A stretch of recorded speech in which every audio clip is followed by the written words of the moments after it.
no. And the question is, what advice would I give to my younger self? Hi everyone, thank you Jillian, that was such a kind introduction. I told myself that I'm putting myself on the chopping block and now I'm like shocked that I've been chopped. Ooh. I did it.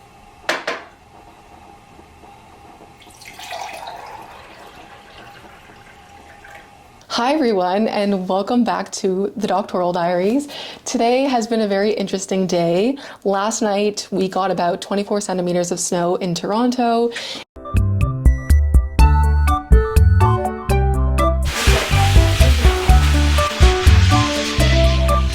What's up?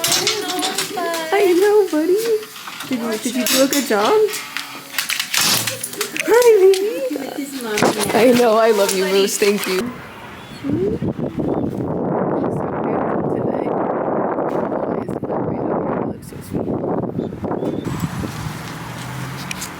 I know.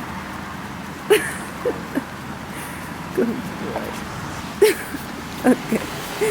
Good boy. All done. All done. A lot of the things that I had planned for today were going to require me to go to campus, but last minute things have been like slowly being canceled or moved virtually.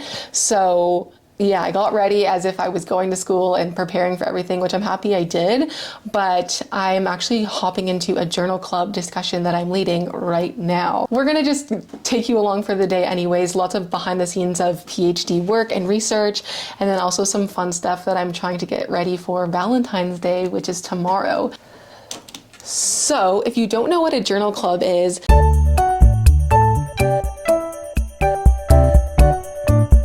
it's like an academic activity that people do, and getting involved in them is really important for developing public speaking skills, critical thinking, and all those other things that are very helpful for academia. As you might have seen in my other videos, I'm part of a student training program offered to lead the February meeting just for funsies and to be engaged. But then also I posed my own research paper. So today I'm talking about my own research and putting my own research on the chopping block, which is really, really funny. It kind of feels like a post-mortem activity. I don't know, it's super weird. I will bring you along for some of the behind the scenes, hopefully. Okay, so I'm just getting onto the Zoom call right now. I'm waiting for Madeline to let me in, and then we will go through the slides, make sure everything's good, and then we'll get chatting about my work. I've presented this work before at a conference, but I'm really used to kind of pitching this piece, even though I wrote it a couple years ago. I wrote it for my master's thesis, and then I submitted it to a publisher for potential publishing, and they accepted it.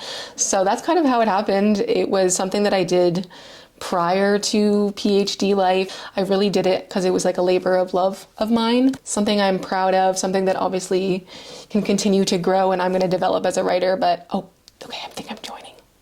Scared. Do-do-do. Do-do-do. I'm good. How are you? The rest of my screen not usable, but I have my iPad, so I can just open up my script here. Like when I lecture, I have like a bunch of things open so that I can like jog my memory, like even like stick pictures. I'm like, yep, that's exactly what I was going to talk about. The symposium committee saying, what is your availability on April 3rd? Hi everyone, thank you Jillian, that was such a kind introduction. Always like sitting here right now, I'm like, oh, it feels kind of weird that I submitted my own paper. But the reason why is because I thought that all of you could teach me, and you know, conversely, I could teach you a little bit about this topic, and we could see where it fits into sustainable health systems and sustainable healthcare and policy. But I guess my question is whether those are the same things. Yeah. Because embracing a certain degree of these kinds of rights strikes me as potentially not the same as this broader conception of ecological constitutionalism. Constantly learning again kind of the larger implications of this. And to be honest, most of my research is kind of looking at our ethical obligations to one another. This is more from a legal perspective. So how it's defined in the paper by Linda Collins is the actual constitutionalization of that right. It's usually for the earth itself. And so however that's interpreted in Ecuador, we see the rights of Pachamama. So the assumption that one could and the assumption that one should are both things that I find quite curious. Okay. My younger self really wanting to see change that I wasn't seeing. But having learned so much more about domestic politics and how this really plays into the international system as well, I definitely feel like it's impossible for sure to depoliticize environmental rights because they are so connected to livelihood, economic prosperity, security. That type of contentiousness is what allows for change to happen. The way that we care for our planet and the protections that we put in place are something that have taken way too long to come about. We should be having them for the rest of our existence. So when we see policies kind of come into play and they get shut down, like Bill C-230, that's a problem. And there are many people that shutdown is reflective, again, of political power. It's not necessarily representative of the public's intention to care for the planet or to care for one another and to fulfill one another's lives. Hi, okay, so Journal Club is complete. It was a lot.